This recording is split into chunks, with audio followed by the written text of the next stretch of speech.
À 16h15 aujourd'hui, le président de la commission du comté de Clark et moi-même avons tenu une conférence de presse pour aborder les récentes rumeurs qui ont circulé concernant la communauté haïtienne. Nous tenons à préciser qu'il n'y a pas eu de rapport crédible ou d'allégations spécifiques faisant état d'animaux de compagnie blessés ou maltraités par des personnes au sein de la communauté immigrante. L'histoire d'un chat tué et consommé ne provient pas de Springfield, dans l'Ohio. Il s'agissait en fait d'une femme de canton qui a été arrêtée pour cruauté envers les animaux le mois dernier. De plus, il n'y a pas eu d'incidence vérifiée d'immigrants se livrant à des activités illégales telles que le squattage ou le dépôt de déchets devant les maisons des résidents. De telles rumeurs détournent l'attention des vrais problèmes tels que les problèmes de logement, les ressources nécessaires pour nos écoles et notre système de santé débordé. En ce qui concerne la conduite, j'ai déclaré lors de la dernière réunion que je suis tout aussi préoccupé que vous tous par l'imprudence.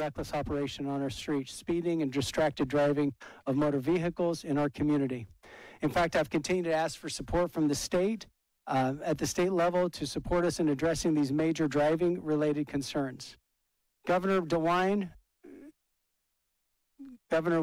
held a press conference in Columbus at 3:30 this afternoon, and he ordered the safety director to provide resources through the State of Ohio Patrol immediately, beginning in the morning, to begin the driving data. This is a data-driven enforcement surge that will be held here in Springfield and Clark County to support our officers and the deputies in the area. We continue to ask for your help. As you know, we have continued to ask for support from our state and federal officials on this matter. We ask also that you please contact them as well, and as they represent all of us. We've provided hard copies of the letters and templates and their mailing addresses to get a hold of our state and federal officials. Use our template or develop your own letter and let your voices be heard also at the state and federal level. The draft letter template and contact information is also available on our website. Thank you. We felt it would be in our best interest to be here after recent comments. You know, I wish that my son, Aiden Clark, was killed by a 60-year-old white man.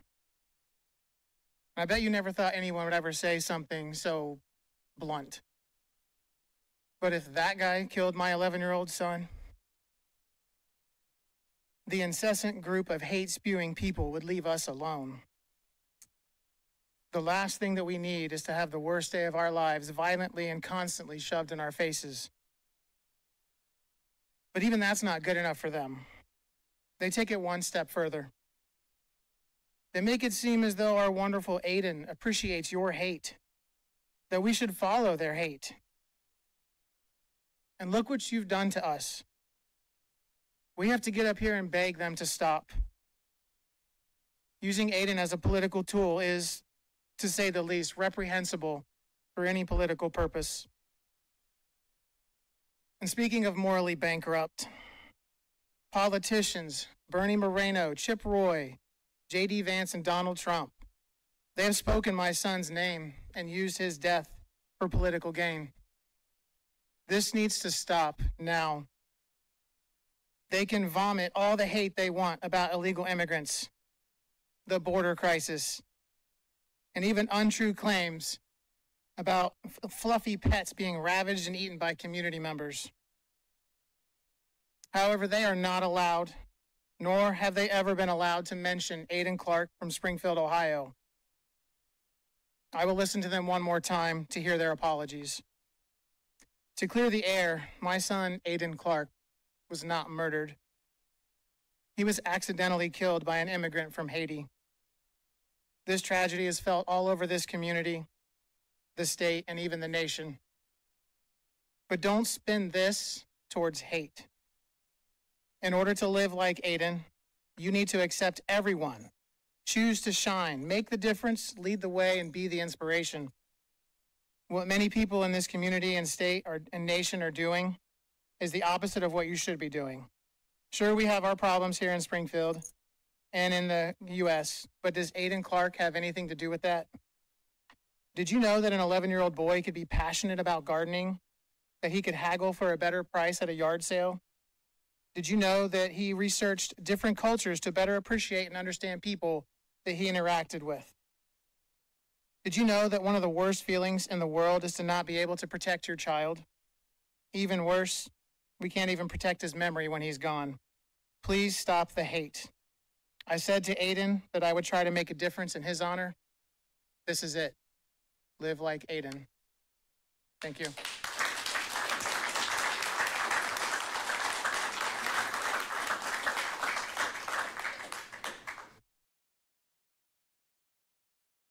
My name is John Francis, and I live at 15 Inglewood Road. I just wanted to come up tonight and let you all know that many of us share your frustration with everything that's been happening in the city, both with new residents, but especially with those that have been here much longer. I want to thank you all for doing the most basic of things, your jobs, for staying the course and not resorting to the extrajudicial solutions that so many of the city's residents would like to see. Thank you for not restricting my freedom of movement and destroying the local economy with the city limit checkpoints people. Thank you for not bankrupting the city with thousands of civil rights lawsuits that would have surely resulted from the unlawful actions so many people in this room have repeatedly entreated you to take. Thank you for not deputizing a manners squad that, frankly, a lot of the people here would probably run afoul of. Thank you for conducting city business like members of a law-abiding, democratically elected body, and not like some backward Jim Crow mouth breathers with dogs and fire hoses and barely 2 brains. Like every other native-born person in this city, I received a taxpayer-subsidized Western education, which is undoubtedly the greatest handout the government has to offer, which is why I'm blown away by some people's willful ignorance, the most basic knowledge of civics and levels of government. On behalf of everyone who paid attention in 6th grade social studies, I apologize that you are constantly being blamed for the actions of state and federal government by people who were taught better. As a lifelong left-of-center independent living in an increasingly reactionary state, it is truly surreal time to be alive. I'm absolutely blown away by the lines of Republicans and alt-right voters who have spent years voting against government intervention in social matters, but who now turn to government to solve their social issues. Voters who fought against socialist overreaches like rent control and strong tenant rights, but who now suddenly complain that rent is too high. Voters who praise the legitimate virtues of free market capitalism, except when it comes to real estate. My heart goes out to you guys because you'll never be able to win with those people because they don't even seem to know what they want. There isn't much happening here that hasn't played out thousands of other times in every city in the country. I can't name any city of consequence that doesn't have a Chinatown, Koreatown, Little Italy, German Village. But there's also Little Guyana, Little Odessa, Little Yemen.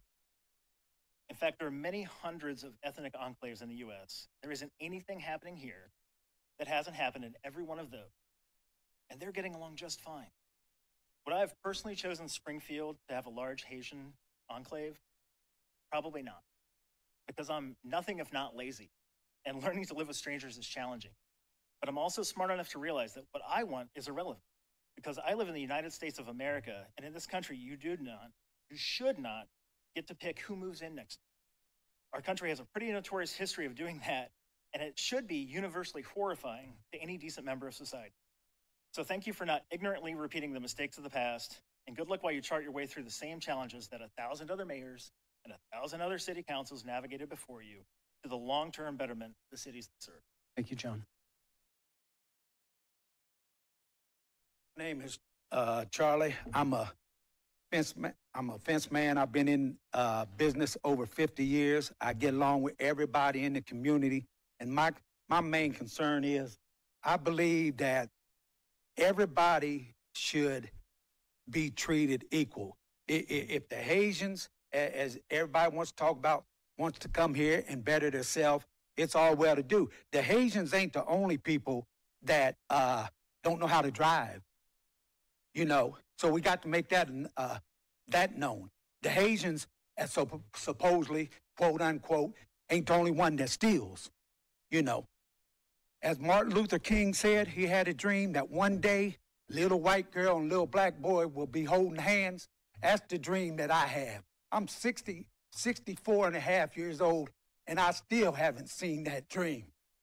And it's really sad that we want to treat people like that. You know, it's been like that. You know, if you're up here, a millionaire, this guy down here, he ain't equal to him. Oh, he's not to his status. But we got to realize everybody is equal, and everything takes time. And the Haitians, or whatever you want to call them, they're just here to try to better themselves, and eventually they'll probably, most of them probably learn how to drive, you know. And if you haven't seen them killing no ducks, if you haven't seen them stealing nothing, don't make no accusations, you know, because all that does is start an avalanche. So hopefully sometime soon, this situation, we won't be down here talking about the Haitians aren't wanted here, because as far as I'm concerned, they're just as welcome as the white folks, the black folks, the Mexicans. I'm Indian, they're just as welcome as the Indians. They're all equal to me. We all bleed the same color blood. So that's what we really need to do, Mr. Rue. Thank you. You know, thank you. Thank you. Yes, sir. Please.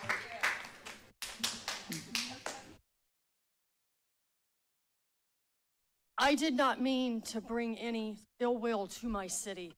Everybody knows at this point who I am, and I'm not really comfortable with that.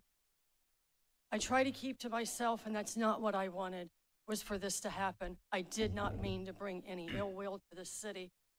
All right, first and foremost. Secondly, I attended a meeting Wednesday night, and I think it was the West End neighborhood meeting, correct? Miss Tackett was there. And if anybody gets a chance to hit up one of these little small meetings, do it. There was so much energy, and it was so fun. And the grandma type people make the refreshments, so you know you're going to get good food, okay? All right, I know, and I left before I ate a piece of pie, but I'm just saying that there are other things out there that are not this. If you want your voice heard, hit these small meetings. And I would like for you guys, if you would, to put out when and where these places are going to be and who's going to be speaking. Because I know the fireman's going to be speaking next month, so I'll be front and center in the front row. All right, I like firemen.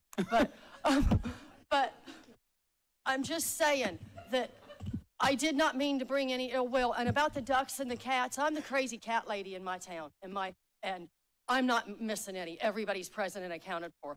And if they were coming up out of our park with geese or ducks, I would be one of the first people to see it. I'm telling you, it's not happening. So stop with all that. That's what I want to say. And thank you, Miss Tackett, because you spoke to me like I had some sense last Wednesday. I've got the courage to stand back up here again today. Thank you. Thank you, Pete. Thank you so much. I wish that I could paint much a better picture to present to you this evening, but unfortunately the reality is a bit different than any of us would expect as citizens of this city. Briefly, I would like to clarify a few points that has been made, focus on many households, as a public and as well as private debate. It's been said that a lot of the Haitians are here, we're calling them illegal immigrants. If you want to rest your mind, they are not illegal. They all have documents. They all were invited to the U.S. and have paper and documentation. So to say that illegal, this word that's going around freely as a cancer, that is not. So put it aside, take it out your mouth, take it out your vocabulary. It's not true. Ms. Marjorie, if you could speak directly to me, thank you so much. All right, sorry. Yes, Rob. All right, let it be clear that there's a preconceived notion the Haitians here are illegal, which I addressed that. And many of the Haitians that are here have something that's called TPS, is a temporary protected status. They do have here. And many of the Haitians that come here, they come here, not, some of them, I would say 98%, they want to go back home. And it's because there is a crisis at home and they're brought here, they work. And the few that are work that come here, they're so motivated. If you go to the south of Springfield, they've opened businesses. In less than 2 years, they have people that have beauty shops, they have grocery stores, they have retail. So nobody's here only to get a free handout. So I really beg the community here, because I've heard a lot of rumors about they're eating cats, they're doing all this. We have the finest cuisine. If you ever tasted Haitian food, to disgrace us, to even say, we don't even eat hot dog and hamburger and stuff like that. We season our food well, and we take pleasure in that. So I know there is an abundance. There's a lot of Haitians that are coming. Even me, myself, I'm Haitian, but I'm American, but my heritage is Haitian. And I understand it is overwhelming. But however, with the hate, it's not going to make it better. Even we could criticize their driving. Ms. Marjorie. Sorry. That's right. All right, Bob.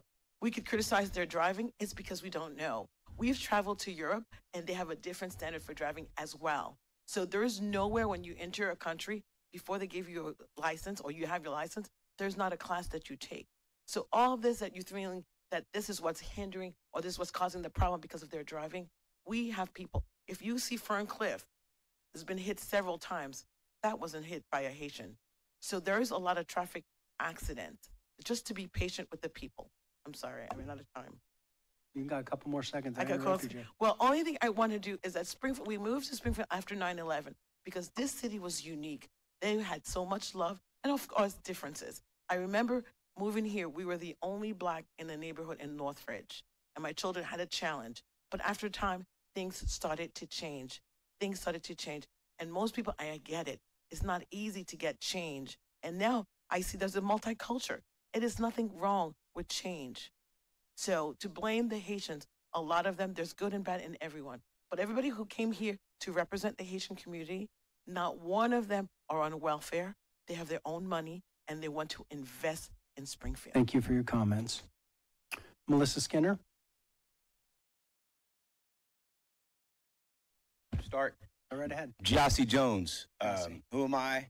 I'm just a Black, white, Italian, Indian cat that's from Springfield, Ohio. If you could address me, sir. Not Thank a you so racist much. bone in my body, Mr. Rue. Thank you so much.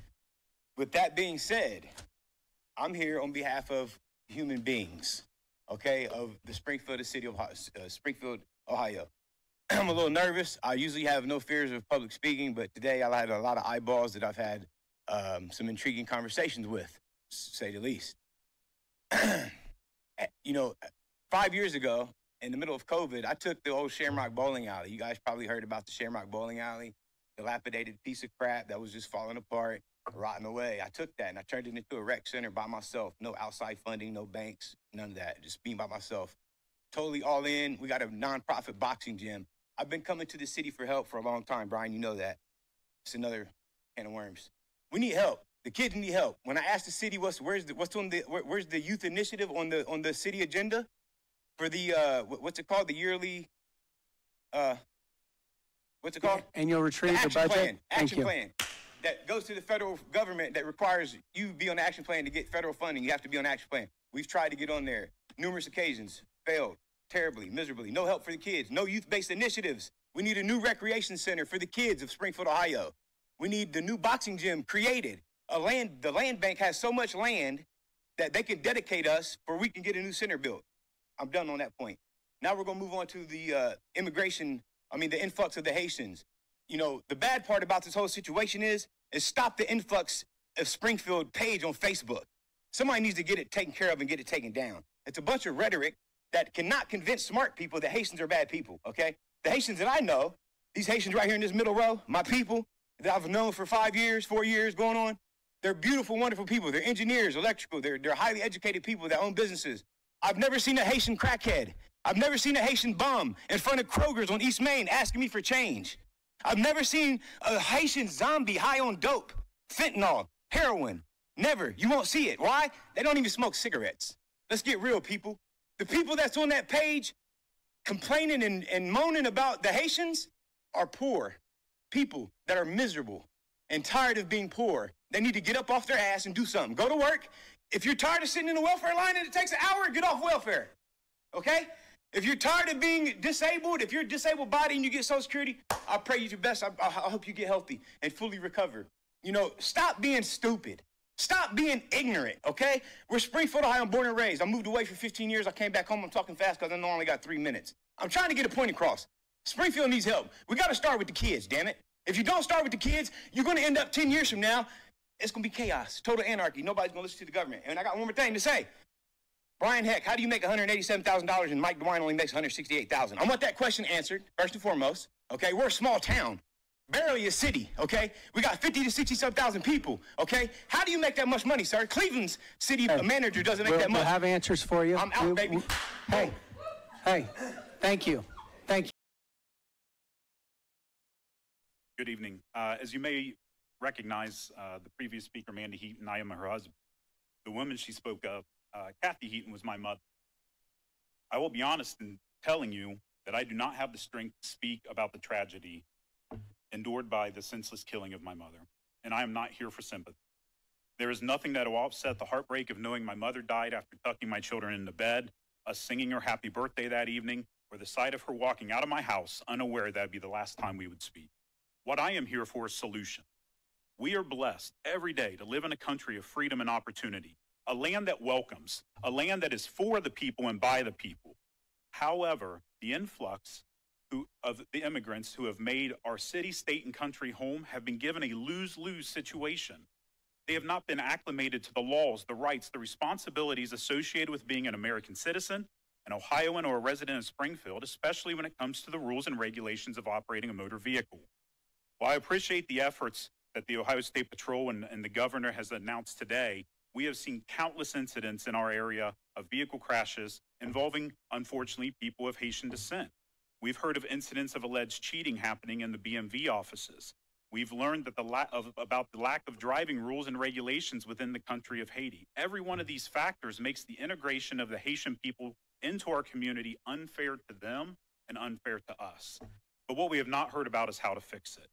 I am here tonight to speak on what we intend to gain support of, known as Kathy's Law. This law will be applied to all, regardless of background, Russian, Swedish, Haitian, doesn't matter, to establish regulations for any immigrant wanting to obtain their driver's license in our state, and hopefully other states take notice and apply it nationwide. We will push to enforce the same restrictions that my 7-year-old twins who lost their grandmother that night will have to follow when they seek to obtain a license, just like anyone else, regardless of age in this state. This includes required driver's ed classes, driving with other licensed drivers, and a computer-based translated test for them to take. This issue is not a Republican or Democratic issue. This is an American issue. This is an Ohio issue, and this is a Springfield issue. We, the people, have the ability to change the rules and regulations we have to follow. We, the people, have the ability to ensure our streets are safe. We, the people, have the power to make our voices heard and action to be done. And we, the people, can ensure everyone in this country is treated fairly. So what I ask for you all tonight is give us a voice. Let democracy work. Do what is best for all people. Support our cause to ensure driving regulations are equally enforced, because we will not rest until justice is served for Kathy. Thank you.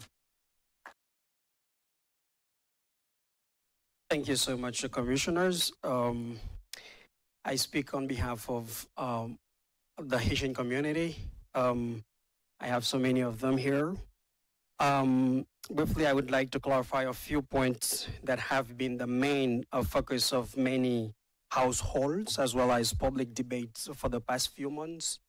Among all the local ethnic groups, the Haitian community has been the center of attention, not because Haiti is known to be the first free black republic, nor its good cuisine or wonderful ocean, but simply because some people choose to express their opinions towards the Haitian community in a despiteful, hateful, and vicious manner without taking the time to understand us as one of the most resilient people who have been through very difficult moments in our lifetime, yet still standing strong and look at the world in the eyes with dignity and pride.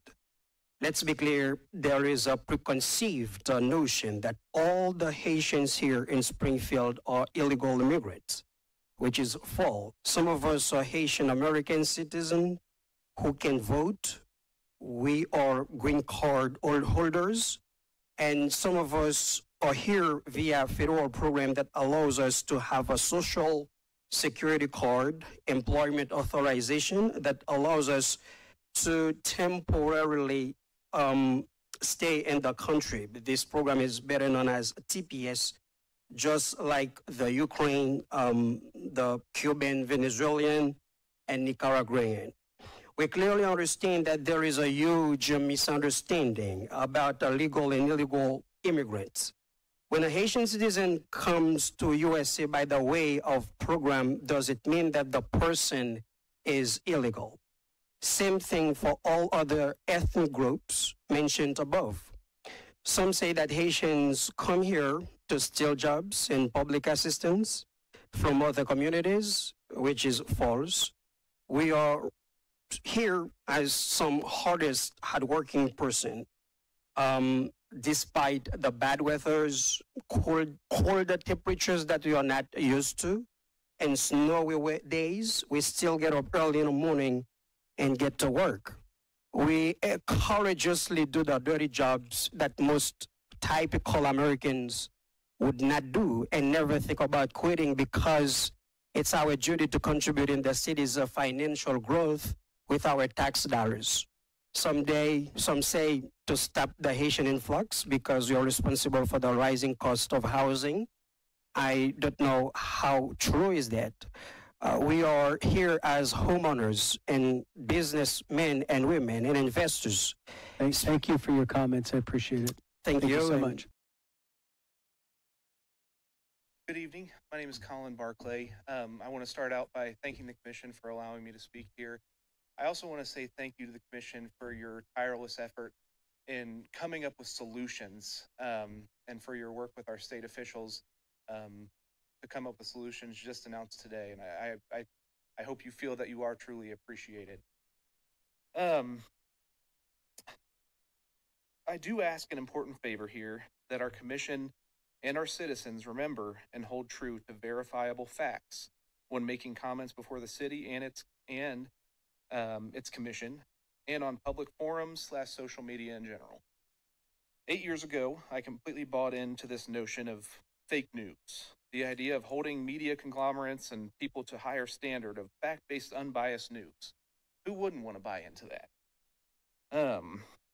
Since that time, I have observed that some of the notion's biggest proponents have had no issues with creating and spreading false information, the very thing that so many were and are still against to this day.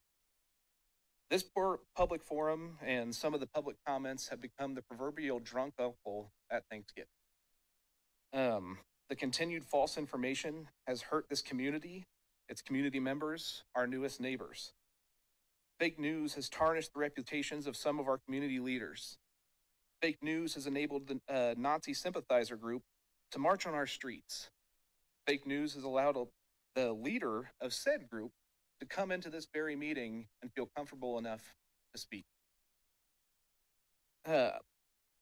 Fake news has made members of this community feel comfortable enough sending threats to personal friends of mine, like a Carl Ruby, for example, all because he asked you to be nice to your neighbors, to be welcoming to a new community member.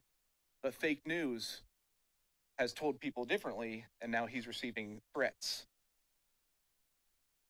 And I want to make clear, I do not speak for Carl. I am just reporting on what I've observed. Finally, fake news has put Springfield in the national spotlight, as some have already said, on a bullcrap story. I've always been told that you can be part of the solution or part of the problem. Fake news, I can promise you, on Facebook or what you hear from your uncle's cousin's sister's second cousin removed, is not a solution. My wife texted me during all of this, and there's some comments going on currently on Facebook that are absolutely abhorrent. And while I speak to the Commission, I hope that those commenters hear this. Come with verifiable facts and make sure that when you spread news, you're speaking accurately on it and showing love to everyone in this community. Thank you. So I wasn't going to speak, but the parents of the little boy that died, they broke me down. They said, stop the hate, and that's what we need to do. This city's going backwards, not forward. My mother's an immigrant. I love the diversity. We got to learn. They're not going nowhere. I mean, when have you ever told immigrants to get away, leave? It's not going to happen. So we've got to move forward and stop the negativity. The commissioners are trying, and you got to let them do what they do. But the JD, whatever, Vance, reminded me of COVID and the Asians. They started the rumors on the Asians. They beat them down because of the rumors. You gotta stop. It's ugly. And is everybody registered to vote? Because if not, come and see me. I have absentee ballots. Make sure your registration's still valid because some of them are coming up invalid. So you need to check your registrations.